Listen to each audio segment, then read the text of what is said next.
In 1 week, I went from thinking of an idea for a short film to completing the entire project. In this video, I'll be discussing how I was able to make that happen and the 3 lessons that I picked up along the way. You can also watch the entire short film at the end. Let's get into it.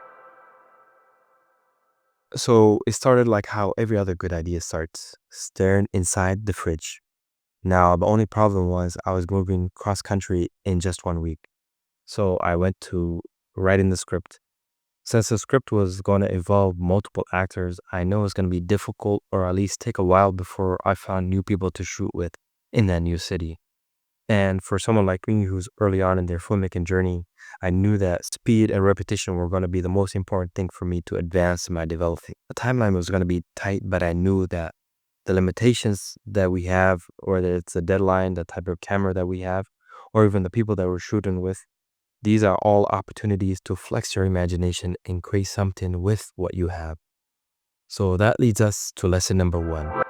Be creative. After finishing the script, there was one big problem. For one of the scenes, I was supposed to have a decent sized crowd, but as I mentioned, it was hard to gather those in 1 week. So I hosted an event and included free pizzas and drinks as incentives. Another thing that happened a few days before the shoot was one of my main actors wasn't able to make it as he was working, so I had to step up with a razor and fill in the role myself. You might find yourself in any of these situations where you have to come up with a solution on the fly or change something completely from your project. These are all decisions that you have to make, and the more you get used to making them, the easier it will be. I try to make my decision-making process as simple as possible. First, have the end goal in mind, which is to finish that short film, and then work backwards from there. If you're ever stuck between 2 decisions, ask yourself which one will help you get to your goal faster and go with that one. The worst thing that you can do is get stuck and waste the momentum that you had in driving your project forward. So keep it simple. Lesson number 2 is build goodwill.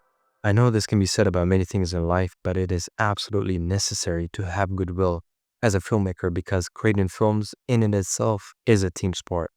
Unless you're one of those who is attached to a tripod or only records themselves, you will be creating with others and must lean on them to bring out the best quality version that's possible. In my case, I was able to get actors, a microphone, a set, and even allowed to use someone's basement for one of the scenes, and it wouldn't be possible without the use of goodwill.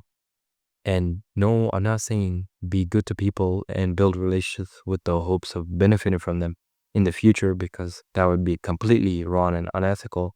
But I'm saying build meaningful connections with those around you and help out wherever you can, especially if you are already having a shared interest like filmmaking. Those efforts will compound and you will rely on them when you need it the most. Lesson number 3, and this cannot be overstated, is over-prepare.